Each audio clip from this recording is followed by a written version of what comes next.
What's up, YouTube? It's your boy Migz here, and today I bring you a platinum ranking mutant master duel deck profile. That's right. I'm on that master duel trip now. You know everybody is, so I'm just trying to showcase off some of the decks that I'm using to play ranked. And I'm not gonna lie, it has been a little difficult, but I love banishing, and people hate it, especially against like top meta decks that require the graveyard.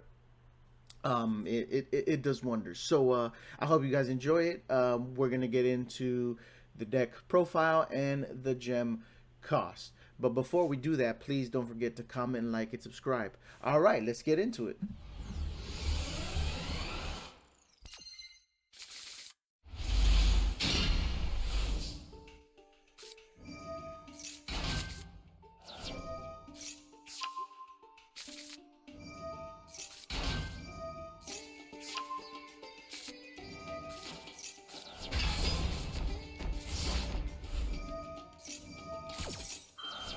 Okay, and I activate Max C response.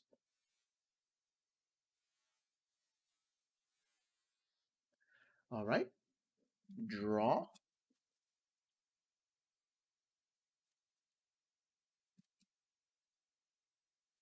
Summon. Special summon. Okay, draw. You're not gonna take the Max C challenge, right? Right?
right, guys, and here is the deck profile. First, it requires 330 ultra rare craft points. That's not including the one Ash Blossom that you can get from the bonus pack and the one Lightning Storm you can get from the bonus pack. Then it requires 480 super rares. I am not counting the super rares here, the Lamphalinkus and the Gaia Lightning Saber, and that's because these are pretty much given to you for free when you beat the story, so I'm not counting those. And then I am counting the Nightmare Cerberus and the Nightmare Phoenix because you do have to craft them, but for the most part the ultra rare and the super rare are in the main deck, and these 4 in the extra deck. If you would like, I would recommend to get one more Mutant Synthesis just because you do go into this more. But again, craft points are very scarce and you want to be smart with your crafting points. Then we're going to do 480 rare crafting points, and again that's only including this Alistair the Invoker. But the extra deck, really, you can use the only important ones from the extra deck are the mutant monsters in the extra deck, and probably the nightmares. After that, anything else, it doesn't matter because it's all pot of prosperity fodder anyway. So your extra deck doesn't matter. Only these 4 matter. But let's get into the deck profile anyway. So we play triple Max C because Master Duel allows Max C, and everybody's playing Max C, and we all love and hate Max C at the same time. So yeah, then we play triple Mutant MO5. Both of these mutants have the same effect where you contribute it, and then depending on what you banish, monster, spell, or trap, that's the bigger mutant you summon. So if you banish a spell, you summon Mutant Beast. If you banish a trap, you summon Mutant Arsenal. And if you banish a spell, you summon Mutant Mist. And Mutant MO5 is when it's summoned, normal or special, you can search a mutant monster. Double Ash Blossom because double Ash Blossom. Then triple Mutant ST46. This one, when it's summoned, you can add a mutant spell or trap, so this one is the better one. Then I play triple Necroface because we love banishing, so you activate this effect, you banish Necroface, you summon Mutant Beast, then Necroface's effect activates, banishing yours and your opponent's 5 cards. And I love it when you banish another Necroface because then that's another 5 cards, and it's nice. So you want to fill up your banished and your graveyard because of this trap card, but we'll get to it.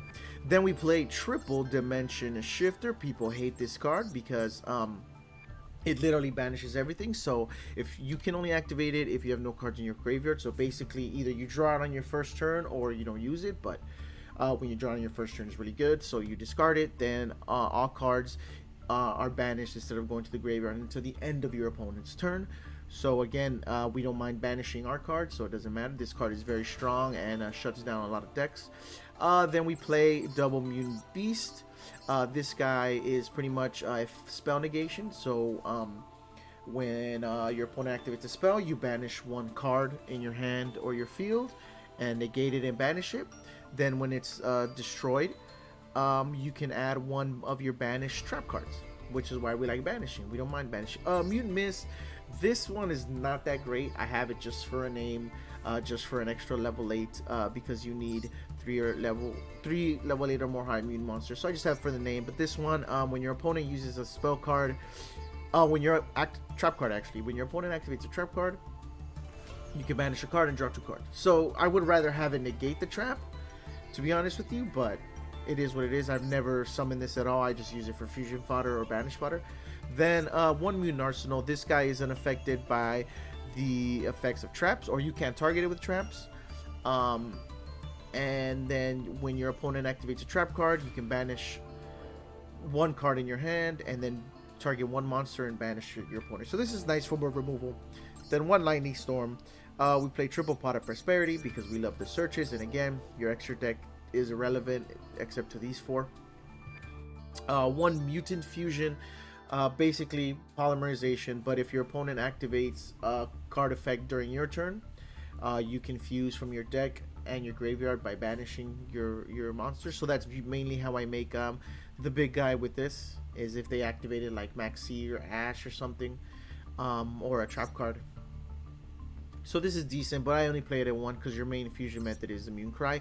Then we play triple Mutant Evolution Lab. When this card is activated, you can special summon one of the little guys from your hand or banished, which is nice. Then your mutant monsters gain 100 attack for each different mutant card name that is banished. So that's why we love banishing, because then they get attack boost. Then once per turn, you can place one of your mutant cards from your hand to the bottom of your deck, then draw a card. Then we play triple Dimensioner Fissure, banishing, enough said. Double E-Tele, because these little guys are psychic, level 3 or lower. Double Imperm, because double Imperm. Then our main fusion, Mutant Cry, it says fusion summon by shuffling monsters from the field, graveyard, and face up banished. So we're recurring everything. So everything gets banished, it doesn't matter, it's going back into the deck with the fusion. Then we play double Mutant Expansion. This one is actually kind of a neat card, because when you activate it, you can either add or special summon one level 4 lower mutant monster. So basically these guys to the field or to your hand. Usually you special summon it. But the thing is, if they destroy this, it's not equipped to it. So it's just an extra effect. And then this one, if a level 8 or higher mutant monster or monsters will be destroyed, you can just banish this instead. So it's protection. But mainly I use it just to banish, to summon this, or to activate their effects to, you know, negate. And then the extra deck, Mutant Synthesis, we play 2 cards. It's just any 2 mutant monsters with different attributes. So these guys both are water, so you fuse a little one with one of the big ones. Then when it's summoned, you can pop a card. And then also it has an inherent protection effect, which is nice. So whenever your opponent activates a card effect, monster, spell, or trap, you chain this, and then your Mutant Synthesis is protected from that type. So say they activate Raigeki, you chain this, it's protected from spells, and you know, it doesn't die. So you know, that's really good inherent protection. And then when this card is destroyed by an opponent's card, I can add one of my banished mutant cards to my hand, which is nice. So again, you know, we're always recurring. Then the big boss, Mutant Ultimus, is 3 level 8 or higher mutant monsters. So this is pretty much an Omni Negate. So when your opponent activates a monster, spell, or trap card effect, you banish the correct card. So if your opponent activates a monster effect, you have to banish a mutant monster, which kind of sucks. They could have made it a generic, because these guys, you can banish anything. And this one has to be specific to whatever you're banishing, but whatever. That's Konami. So say they activate, you know, like, again, Raigeki, you have to banish a mutant spell card from your field, hand, or graveyard. You know, that's nice that it can be from anywhere. And then when it's destroyed, you can target up to 3 cards in your banished, 1 monster, 1 mutant monster, 1 mutant spell, 1 mutant trap. So, you know, it replaces itself pretty nicely. And yeah, again, you know, the extra deck is pretty much fodder. You can put whatever you want. You know, I just added the nightmares for more, you know, for more removal. But yeah, that's the deck profile, guys. You know, it's a lot of fun. It's very different from, you know, any generic play style that I do, and the banishing is fun, and like, you know, people have a hard time getting around the banishing. But I hope you guys like this. Please comment, like, subscribe. It's your boy Migz signing off. Thanks again.